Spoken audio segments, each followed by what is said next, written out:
राधिका पण आता ती ईशाकडे राहायला आली आहे, त्याच्याशी आपला काय संबंध आहे? तू सोड ना, मी तर तिच्याशी बोलतही नाही आता. तेच बरं. पुन्हा जर ती माया वाटायला गेली ना तर सोडणार नाही मी तिला.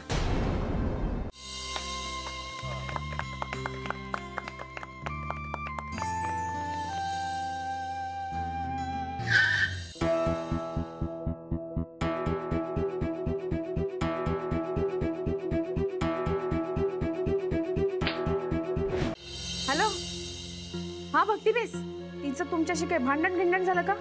अहो नाही, माझ्याशी काही भांडण नाही झालंय. त्या श्रेयस सोबत काहीतरी बिनसलं होतं आणि म्हणून घर सोडून निघून गेलेली. अत्यंत दबाड मुलगी आहे, तू लक्षात ठेव. या वेळेला मी तिच्याकडे पुरे लक्ष ठेव. तिचा उद्देश काही असो, पण मी बेसावत नाही. तिनं काही नाटकं करायला सुरुवात केली ना तर तिला आपल्या सोसायटीतनं बाहेर काढ. तुम्हाला मनवायला काय काय करू शकतो ते बघत होते. तुला मनवायला काय, मी तुझ्यासाठी काय वाटेल ते करू शकतो, and you know it right. ए रिअली? वाटेल ते करू शकतो? ऑफकोर्स बच्चा. फाईन. पाय पड ना माझ्या. काय? पाय पड ना प्लीज. ओके. हा हाय बच्चा, तू इथे काय करतेस? तुला रेस्टॉरंटला बोलवलं असतं, तू आली नाहीस आणि इथे. आय नो, मला बघायचं होतं की तुम्हाला मनवायला काय काय करतोय. मी तुला मनवायला काय, मी तुझ्यासाठी काय वाटेल ते करू शकतो, and you know it right. ए रिअली? वाटेल ते करू शकतो? ऑफकोर्स बच्चा. फाईन. पाय पड ना माझ्या. काय? पाय पड ना प्लीज. याला काय अर्थ आहे? तू काय वाटेल ते करायला सांगशील आणि हे बरं यार, तू नेहमी म्हणतो मी काही करेन तुझ्यासाठी आणि मग काहीच करत नाही, हवं तेच करतो. असं नाही बच्चा, तुला माहिती आहे ना माझं तुझ्यावर प्रेम आहे आणि जेन्युइनली प्रेम आहे. पण हे असं इमोशनली ब्लॅकमेल करणं बरोबर आहे का? मी इमोशनली ब्लॅकमेल करते, तू मला नेहमी इमोशनल काहीतरी नौटंकी देतो. सोड यार, तू नक्की सांग मला प्रेम आहे की नाही माझ्यावर. ऑफकोर्स आहे, 100% आहे ना. मग ठीक आहे, प्रूव्ह कर. आत्ताच्या आत्ता माझ्या पाया पड. See I'm gonna start counting. Don't talk now. Tick tick 1, tick tick 2, अगं पार्किंग मध्ये टिक टिक 3. अहो काय हे रोजचं झालेलं आहे आता. काय डोकं फिरलं इकडे? आता थांबा, मी महाजनी काकांना सांगतो सगळं हे. जाऊन हे बघा काका आले. अरे काय झालं आता? त्या सावंत साहेबांच्या पार्किंग मध्ये ठाकूर साहेबांनी गाडी लावली.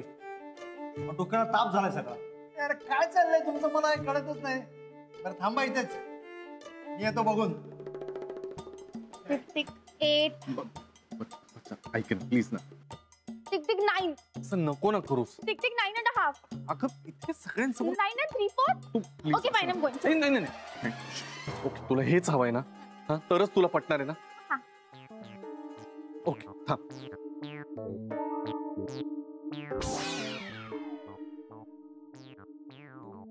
ओके ओके, हेच हवं होतं.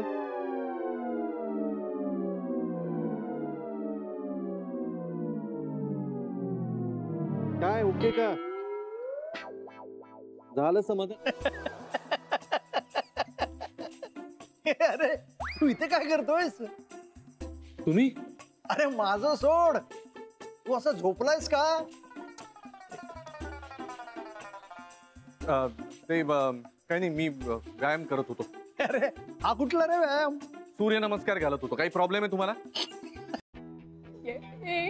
घराची कसली वाट लागली यार, रात्रभर घराच्या बाहेर होता. ठीक आहे, बायकासोबत राहायचं ना, घे पनिशमेंट. बरे हाय वगैरे सगळं बाजूला नव्हते, तुमचं काय चाललंय काय? शनाया, तू चक्क इकडे राहायला आलीस आणि मला माहिती पण नाही. ईशाला सुद्धा माहिती नव्हतं. रिअली? बरं मला एक सांग शनाया, तू इकडे राहायला आलीस आणि राधिका तुला काहीच बोलली नाहीये?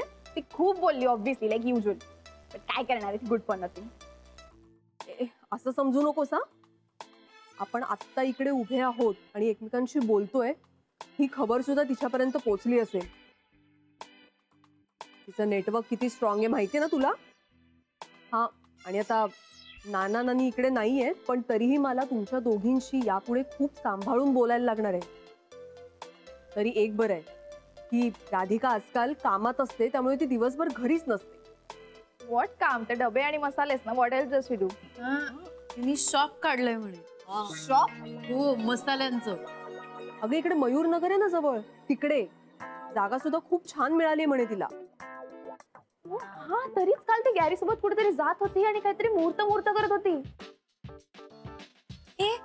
आपण जाऊन बघून येऊया.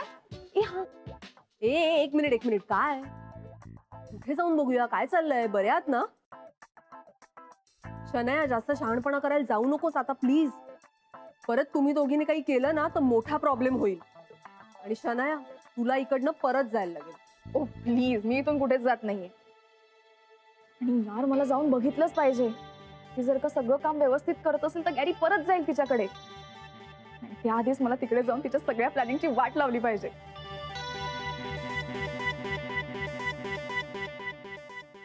आई नानीजींचा काही फोन नाही. गाडी मिळाली असेल ना त्यांना. मिळाली असेल ना. चल बाई राधिका, तुला तू आवरून घे बरं. हे घ्या, चहा घ्या. बाकीचं मी पाहते सगळं. आता तू काहून हे सगळं करून आली? जा ना, आवर ना. हो आवरते मी. हे घ्या बघा. राधिका, आज त्या दुकानामध्ये भरपूर गर्दी होऊ दे बरं. होईल आई. ओ बाबा, तुम्हाला एक सांगायचंच राहिलं. काय? आपल्या शेजारची ती हॉटेलवाली आहे ना, फारच जामबाज आहे. नाही, आपलं सामान जरा मध्ये होतं. तिच्या ड्रायव्हरनी जोरात गाडी घातली. चूक आपलीच होती, पण ती ड्रायव्हरला बोलली. मी तिला सांगायला गेले तर मलाच सुनावलं तिनं. अगं तू काहून ऐकून घेतलं? असं कसं? उगीच काहून तमाशा करायचा? आणि काही झालं ना तरी आपण त्या एरियात नवीन आहोत. आणि ती आपली शेजारी नाही. सध्या तरी शांतच राहायचं ठरवलंय. फार काही झालं ना तर मी पण सुनावणार आहे तिला. बिलकुल. ही राधिका सगळ्यांवरच तलवार उगारून.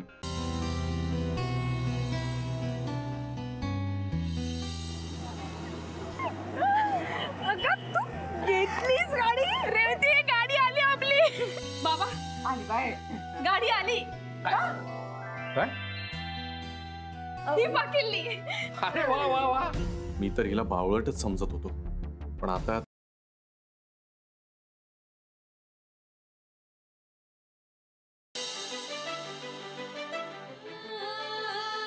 ह्याच हातावर तर आपला संसार उभा आहे. कर्तव्याचा कठोर हात आहे. आधार देणारा. आपण एकमेकांचे हात कधीच सोडायला नको. अजिबात नाही सोडायचं.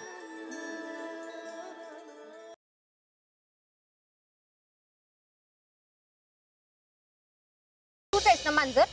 हा, आधी तू आमच्या अजिंक्यांना पोका पोका केलंस. दुसऱ्या पोरी बरोबर त्यांचं नाव जोडत होतीस. पण या सगळ्याच्या मागे तूच आहेस. मी म्हणजे? तुझं नाम आमच्या अजिंक्यांचं सुरू आहे. तुला कोणी सांगितलंय?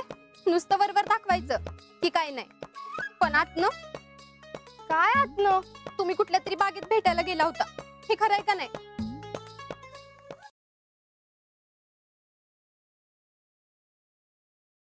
ते किती वेळा करायचे?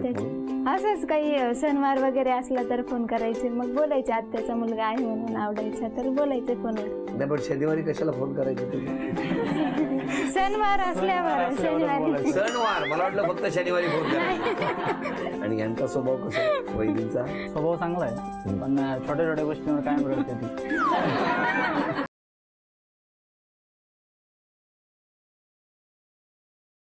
उत्तम लोकेशन आहे सर. सी फेसिंग, स्पेशियस, उत्तम डेकोरेशन. रेटच्या बाबतीत माहिती आहे ना सर. हिशोबाच्या बाबतीत मी किती पक्की येते.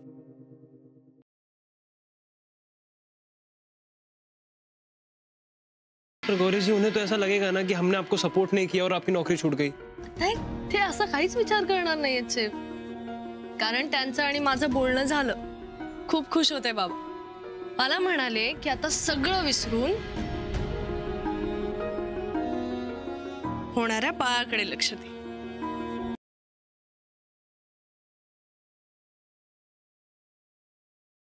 मीच तुला सांगणार होते की तू तिकडे राहा ना आमच्या खोलीत. काय? आई आणि बाबांनी वेगवेगळ्या खोलीत राहणं ईशाला आवडणार नाही. बरोबर नाही ईशा? हे फालतू फॅमिली गेम्स खेळायला मला वेळ नाहीये आणि इंटरेस्टही नाही. कळलं?